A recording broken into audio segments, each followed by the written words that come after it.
Classic Conversations is brought to you by Palm Springs Life magazine, celebrating 50 years of bringing art and culture to Southern California. Sergeant Andrew Smith and his wife Tori were married 2 months before Sergeant Smith ended up in Afghanistan. On his very first patrol, he stepped on a landmine. Doctors did not think he would live. However, he has lived thanks to a great deal of love, a great deal of wonderful medical attention, and a dog named Champ, who was made possible through a very generous gift. You're going to meet Andrew Gladstein, founder of Dogs for Our Brave, and its first recipient, Sergeant Andrew Smith and his wife Tori. The Camelot Theaters, bringing you retrospective documentary and art films, foreign and award-winning motion pictures. Your visit to the Coachella Valley isn't complete unless you visit the Coachella Valley History Museum, sharing the unique history of the desert and its pioneers, including Dr. Carrion, founder of the Dr. Carrion Foundation, providing scholarships for Coachella Valley Mexican-American students. Let me ask you, here you are, a person who was young and healthy and want to help your country. Do you have any bitterness? No. I know what I signed up for. I wanted to go over there. And I know a lot of my buddies that I've met that were injured too feel the same way. I don't have any bitterness. It's part of the job. Let's go back to the beginning right now. You stepped on a landmine and you said you remember it all? Yes, ma'am. Our unit went on our first patrol and we were about 500 meters outside of our little base and we got into a firefight. And as we were maneuvering around, I stepped on a pressure plate, improvised explosive device, and I remember everything. Being thrown through the air, laying on the ground, my medic and team leader coming to help me, getting on the helicopter. It was very traumatic, but I remember it all. Once soldiers are injured, they're stabilized in Afghanistan to an extent, and then they're sent to Germany, where they're stabilized enough to where they can fly back to the States. Tori, how did the dog situation, from your perspective, come into your lives?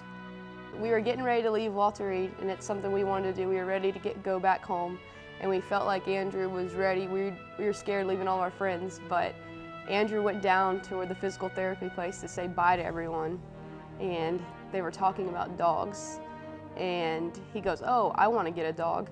And they're like, "You want to get a dog?" And they had just gotten an email and they were just trying to find a soldier to give a dog to. And so Andrew sees a picture of Champ and he comes to me and says, "I want to get a dog." And I say, "No, we've got a lot going on right now." And then he shows me a video of Champ and I was sold. And so I didn't believe it could be that red tape free, but we had Champ within 2 weeks in our home. And he hates when I say this, but I felt like Andrew was my baby for 2 years because I was constantly worrying about him, constantly, can I go here and do this? Because I don't know what Andrew, if he falls, will he be able to get to this? Or, and with all of his stomach issues, I would always worry about him. And so I had done that for so long that I was like, I don't know if I can take on another responsibility right now. But with Champ, it's not like that. And there's that pressure for me and the mind, my mind's free because Champ's there with him. For the first a little over a year of Andrew's injury, he had a lot of internal injuries, over 50 surgeries on his stomach. He lost all the abs on the right side of his body, and his pelvis was broken, and so he couldn't move or turn over. So I had to learn how to do TPN, which is a bag of nutrients, and he had a PICC line in his arm, and I would put it into his arm 2 times a day. I'd set the bag out at 6 in the morning, and then put it in at 8, and then it would run for 12 hours at a time. Oh my. Now, and you remember, of course, all of this. Mm-hmm. Yes, ma'am. This was after about the first month of being in hospitals when I started to have memories of things, but the TPN, what she's talking about, happened. Another thing that's very interesting, and that is that the Vietnam veterans have been such a help. Yeah, the Vietnam veterans, when they came back, they got spit on, food thrown at them, treated horribly, and they made it their mission, I think, to make sure that no one got that treatment again. Mm-hmm. And a lot of the reason why guys my age and my generation of soldiers and veterans get treated the way we do is because of what they've done, because they went forward after they came back, decided that it would never happen again. And so that's a huge credit to them for why we get treated the way we do. Champ would not be in Sergeant Andrew Smith's life if it were not for another Andrew, Andrew Gladstein. Andrew Gladstein, Andrew G. Tell me, how did this project start? It started about a year ago. Yeah. I was in Coronado talking to a friend of mine who's a Navy SEAL, trying to figure out what to do for my wife for an anniversary present. And being married for 37 years, it's always hard to come up with a new idea for a gift. So he suggested giving a service dog to my wife as a gift. And I thought, gee, that's a kind of an interesting idea. So I called a friend of ours who was a dog trainer and said, can you train a dog for an injured soldier? She said, well, that's my passion. I said, well, get a dog for me, train it for the normal commands, and let's get an injured soldier and we'll give it to him from my wife. That was the start of the project. Excuse me, and when you started this, Marilyn, your wife, did not know anything about it, is that Oh true? no, this had to be a surprise. If it wasn't Yeah. a surprise, it wouldn't work. So that was the start of the project back in late April, early May of 2013. And it takes about 6 months to train a dog properly. So from there, the dog was being trained for all the normal commands, in addition to learning to turn light switches on and off, open refrigerator doors, anything an injured soldier might need to have done. It's not too difficult. This is not a dog that takes over and leads the soldier, but he Correct. helps the soldier, right? Correct. Okay, thank you. And we found out from Andrew after we met him and met Tori that they don't want robot dogs. They want companions more than anything. And they want a dog who can help them keep their balance and brace for them. And so with the help of our good friend Jan Ray, because when I was home, I couldn't find a soldier because I couldn't let on to Marilyn what I was doing. Yeah. So she helped us find the soldier, and we really had a tough time doing it. We were calling all sorts of different organizations, and the ones we called wanted an exorbitant amount of money from us to place Champ. And they wanted to retrain Champ to their specifications. And I said, no, that's ridiculous. The dog's been trained. We need to find the soldier. And the first organization, Gloria, wanted $18,000. The second one wanted $25,000 as a donation from us to find a soldier. And I thought that was pretty ridiculous. So through Jan's sister in Washington, D.C., through a friend of hers at the Pentagon, found Andrew, and it was just divine intervention. Andrew was coming out to San Diego to make a speech to a veterans organization. At the same time, Marilyn was coming back from St. Louis to visit in San Diego, and we arranged to have a meeting with Andrew in a hotel in San Diego, and we presented the dog to her there, and it just really fell together perfectly. And then she presented it to Sergeant Smith. Well, no, we presented the dog to Marilyn, and Sergeant Smith went up and introduced himself to her. I see. And Marilyn thought it was going to be a party for her. She had no idea what she was getting. Yeah. And it was an absolute, total surprise to her. Yeah. Well, okay, now, apparently it worked so well that you have now, which was not the original intent, started a foundation, Dogs for Our Brave, correct? Okay, so tell me about that. And Well- also, then I want to talk to you, I'll call you Sergeant Andrew, talk to you about what you and Tori are doing to help this cause. Well, what happened was we had a video done. The whole idea originally was we were going to fly Champ to Chattanooga, and Andrew was going to do a video for us, and the video was going to be given to Marilyn on our anniversary to show her what she had gotten. But when we did it in person, we still had the videographer there, and I started to show some friends, hey, look what we did for our anniversary. And the first one I showed it to said, I want to do that. I said, okay, I guess we can find another dog. The second one I showed it to said, well, I want to do it. So the first 25 people I showed it to, 18 of them wanted to do it.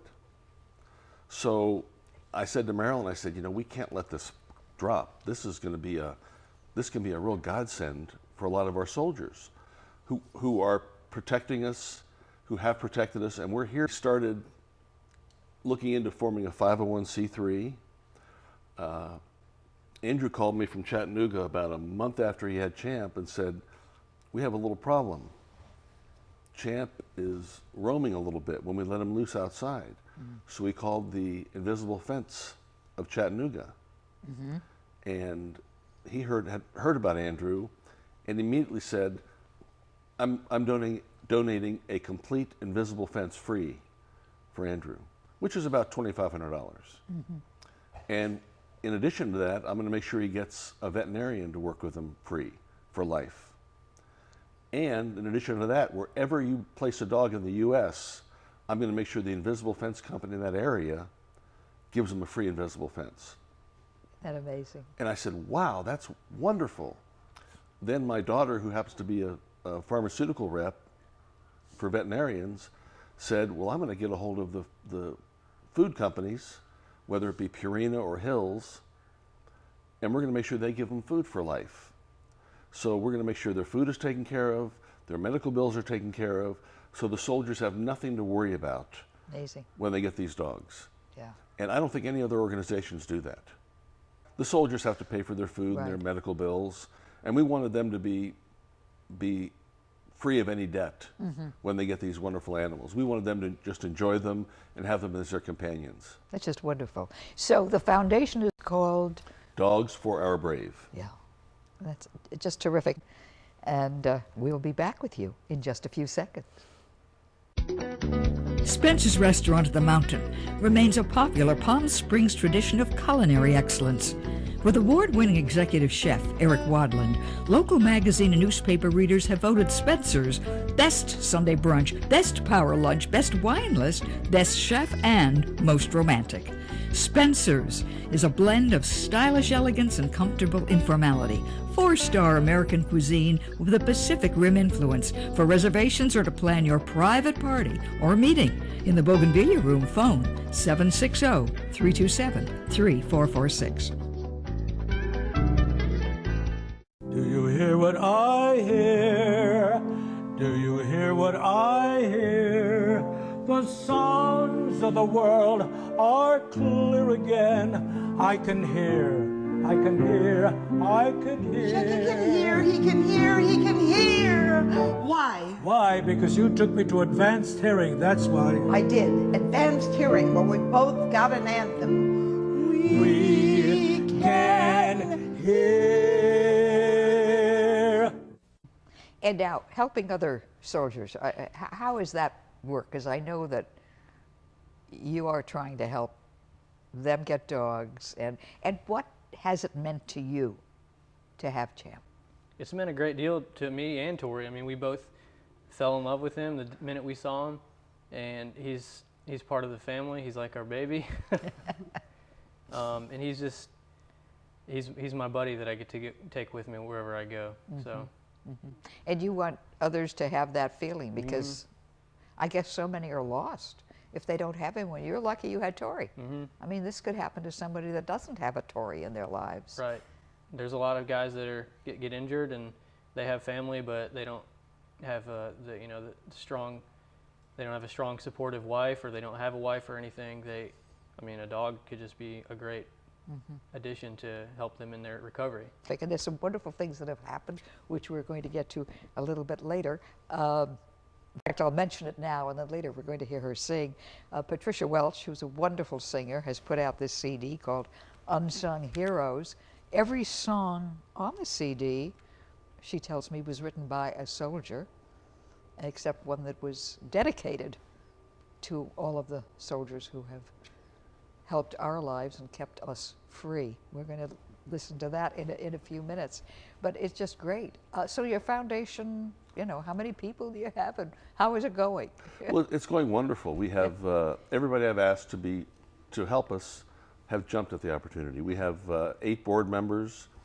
Patricia said, well, I want to be involved with this. Yeah. I want to donate the entire project to you, and I want you to own the CDs, and whenever somebody donates money, I want them to have a CD free, which is so wonderfully genuine and helpful for us. So Patricia's helped. All of our board members have gotten involved. Andrew and Tori, they're the ones that find out who the soldiers should be who need the dogs. Because we can't find the soldiers, but they know who the recipients should be. So they're out there with the Facebooks and pages, and they're finding the soldiers for us who are needy. So that's their duty. Andrew, you have the foundation and you are getting funds. What then, since so much is being donated, what are the funds going for? Well, we have to train the dogs. Yeah.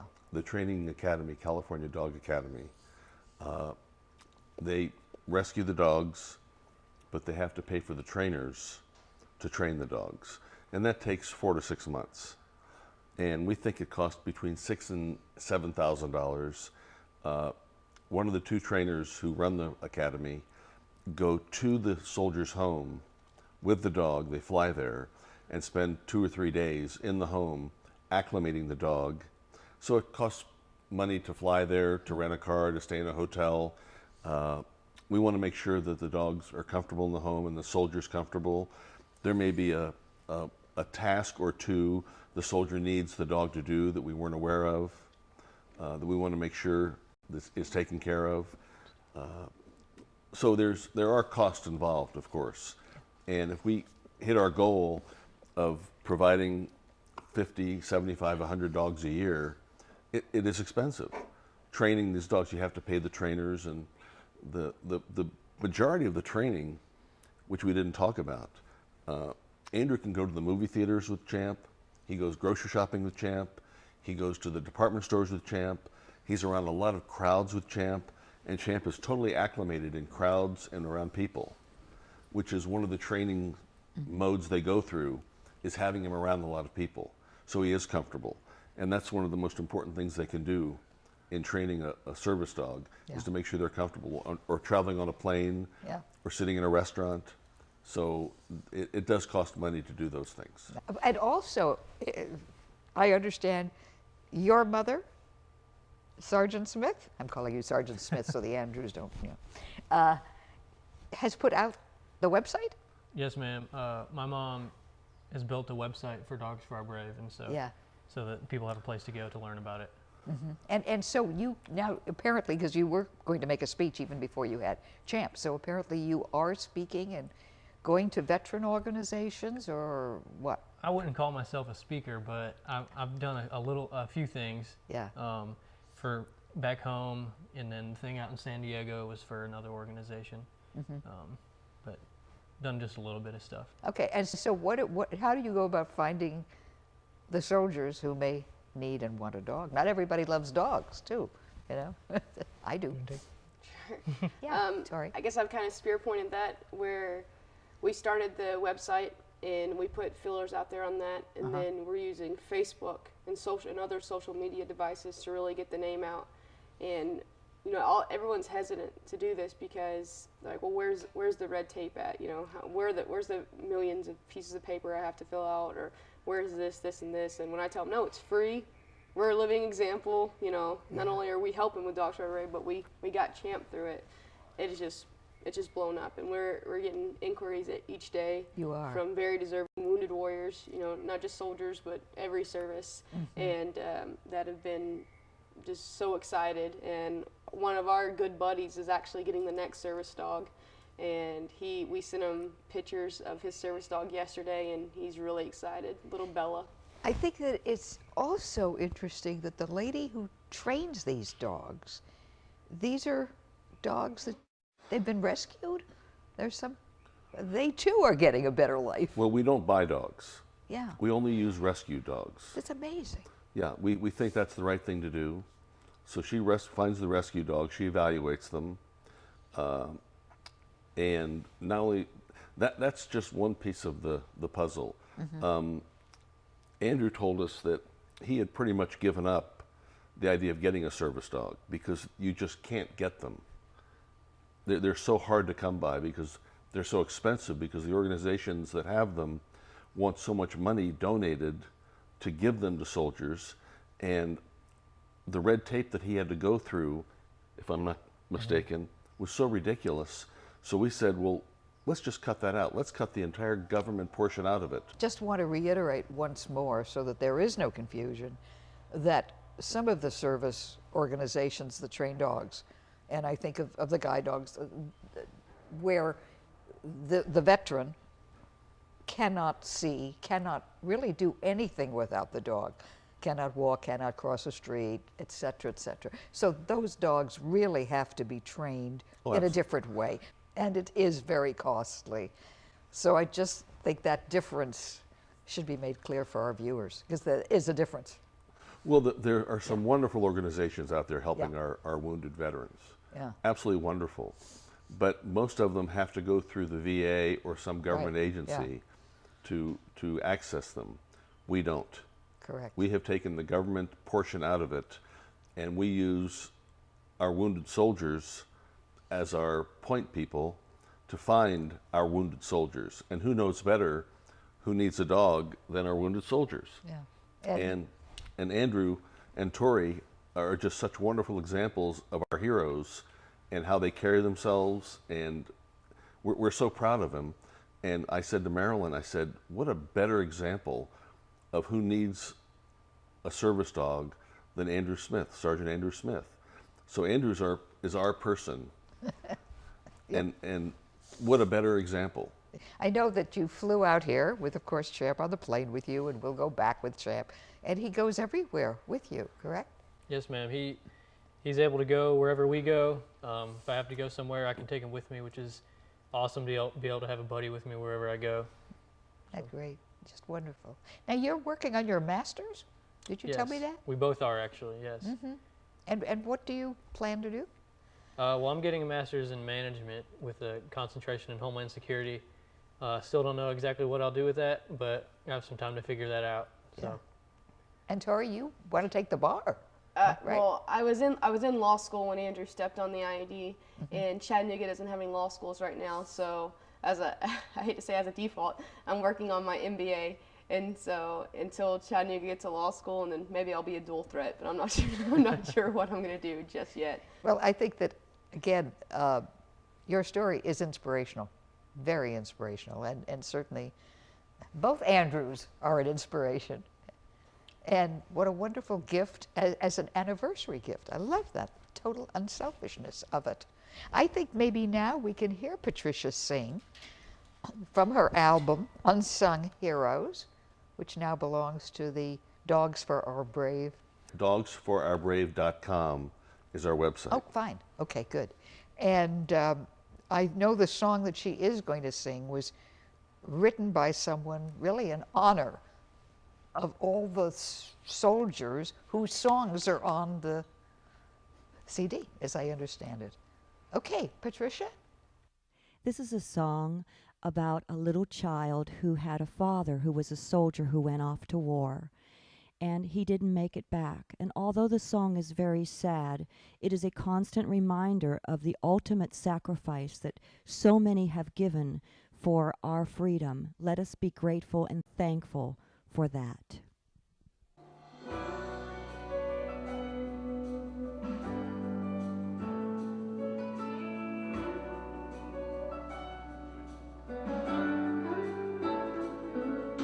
The soldier was a hero there beneath the flag. I was just a little girl, too young to understand. I remember when he left, he came to say goodbye and knelt down on one knee to try to tell me why it wouldn't hurt so much if one more soldier dying would have saved the world and stopped the children crying. But as the years go by, the world is still so mad. One more is too many when one more is your dad. I can't erase the memory 2 soldiers at our door. Oh, my mother crying there, sitting on the floor. I listened to the preacher say, bow your heads and pray. But when I closed my eyes, I didn't know what I should say. It wouldn't hurt so much if one more soldier dying would have saved the world and stopped the children crying. But as the years go by, the world is still so mad. One more is too many. When one more is your dad. Every night when he was gone, he wrote and sent a letter. I read them now and then, and for a moment we're together.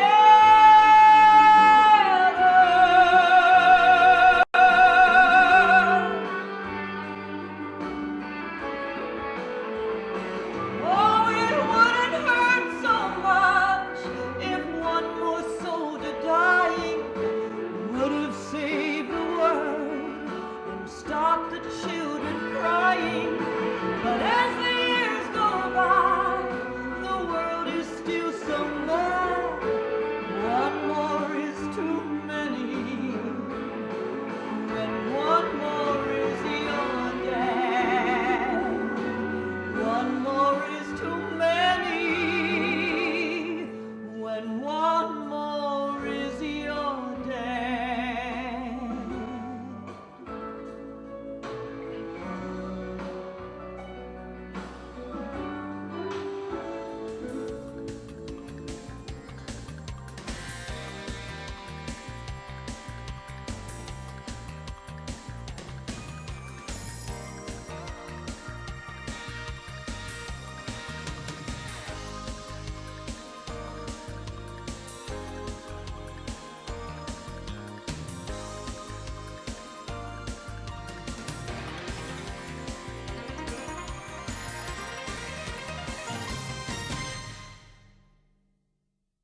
Your visit to the Coachella Valley isn't complete unless you visit the Coachella Valley History Museum, sharing the unique history of the desert and its pioneers, including Dr. Carrion, founder of the Dr. Carrion Foundation, providing scholarships for Coachella Valley Mexican-American students. Spencer's Restaurant at the Mountain remains a popular Palm Springs tradition of culinary excellence. With award-winning executive chef Eric Wadland, local magazine and newspaper readers have voted Spencer's Best Sunday Brunch, Best Power Lunch, Best Wine List, Best Chef, and Most Romantic. Spencer's is a blend of stylish elegance and comfortable informality. 4-star American cuisine with a Pacific Rim influence. For reservations or to plan your private party or meeting in the Bougainvillea Room, phone 760-327-3446.